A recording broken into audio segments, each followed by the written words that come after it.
Hey everybody, it's the Green Garden Chick again. I am completing the Sunday dinner.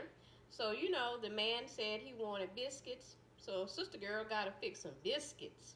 So we are gonna just make some real quick biscuits, and the ingredients are flour, Clapper Girl, baking soda, baking powder, Clapper Girl. Okay, had this for so long. Um, we will have a half cup of milk. And if you can cook, you don't need a measuring cup.